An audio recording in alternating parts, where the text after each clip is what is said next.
আমাকে কি দেখা যাচ্ছে? আহ, অন্ধকারের থেকে এখনো বাইর হইতে পারলাম না ঠিক মতো।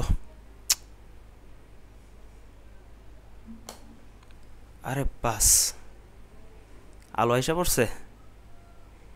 হে গাইস, আসসালামু আলাইকুম। আমি আলামিন, আপনাদের সবাইকে স্বাগত জানাচ্ছি রাইট রিয়াকশন ইউটিউব চ্যানেল থেকে। তো ফাইনালি আমরা আজকে 9 দিন পর ভিডিও বানাইতেছি। তো এমন অবস্থা হয়েছিল যে গত 7 দিন ধরে ইন্টারনেট কানেকশনই ছিল না আমাদের এখানে।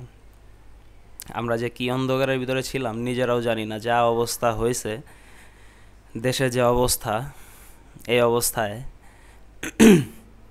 ইন্টারনেট গায়েব হওয়ার কারণে আমরা কিছু জানতামই না কোন জায়গা থেকে কি হয়েছে না হয়েছে। আর খবরের কথা তো ভাই বলতেই পারবো না। টিভি চ্যানেলগুলোতে যা দেখাইছে, খবরে পত্রিকাতে আলুর দাম কত সেগুলা জানায়, পেঁয়াজের দাম কত সেগুলা জানায়। এই আর কি অবস্থা দুনিয়ার। এখনও যাও ইন্টারনেট আসছে, ফেসবুক চালানো যায় না, হোয়াটসঅ্যাপ চলে না, ইমো চলে না, চলে মোটামুটি ইউটিউব, তাও গুতায়া গুতায়া চলতেছে। এই আর কি অবস্থা আমাদের বাংলাদেশের বর্তমানে। তো যাই হোক, শেষ পর্যন্ত আমাদের ছাত্ররা কিছুটা হলেও সাকসেস হয়েছে। এখনও পুরোপুরি হয় নাই, এখনও দেশের অবস্থা ওইরকমই রয়ে গেছে, ওইরকমই হালাত। ছাত্র আন্দোলন এইভাবেই চলতেছে।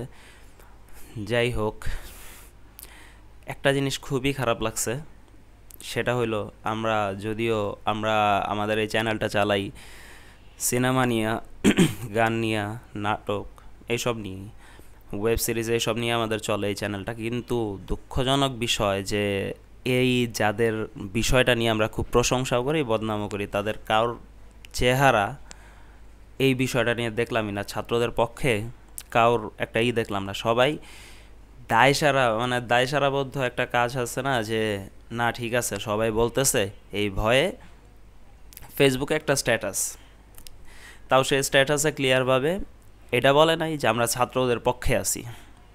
সবাই এটা বলছে যে ছাত্রদের উপরে অত্যাচার বন্ধ হোক, কিন্তু ছাত্রদের পক্ষে আছি সেটা একজনও বলে নাই, কারণ সবারই ভয় আছে। তারপরে আমাদের বাংলাদেশের বড় বড় কন্টেন্ট ক্রিয়েটর ভাই জানেরা, তাদের তো ছায়াকেও দেখলাম না। ভাবতেছে যে আসলে যদি কথাবার্তা বলি তাহলে যদি আমার চ্যানেলটা বন্ধ হয়ে যায়। কয়েকজনই আছে, নাম বলতে চাই না একজনেরও। তারপরে আমাদের বাংলাদেশে বড় বড় সুপারস্টার তারকারা, কিছু কিছু তারকা তো আছে একজনের অপমান করতে কোনো মতেই ছাড়ে না, যে আমি তো সো কল্ড ওই সব হিরোদের মতো না।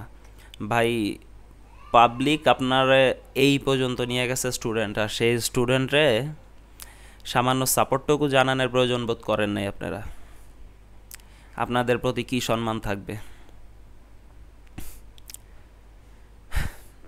যদিও আমার এই চ্যানেলটা মুভি রিভিউর, কিন্তু এইসব বিষয়ে কথা না বলতে পারলে আপনি নিজের মানুষ হিসাবে মানে ভাবতেও পারবেন না।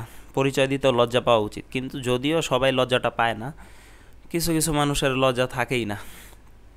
তো আলহামদুলিল্লাহ, এখন দেশের পরিস্থিতি তো যা আছে তা বলার বাইরে। এই যে এখন লকডাউনের মতো অবস্থা, এখনই যদি আমি আমার এখান থেকে লোকাসের মধ্যে যাইতে চাই, ঢুকতে দেয় না।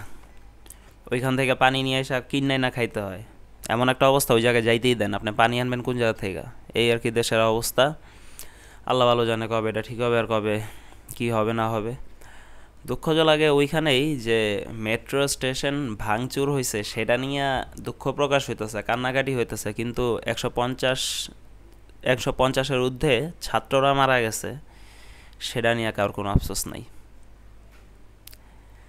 এভাবেই চলবে আমাদের সোনার বাংলাদেশ। Keep it up. আজকে এ পর্যন্তই, দেখা হবে নেক্সট ভিডিওতে। যদি আমার ভিডিওটা ভালো লাগে তো লাইক করেন, কমেন্ট করেন, শেয়ার করেন।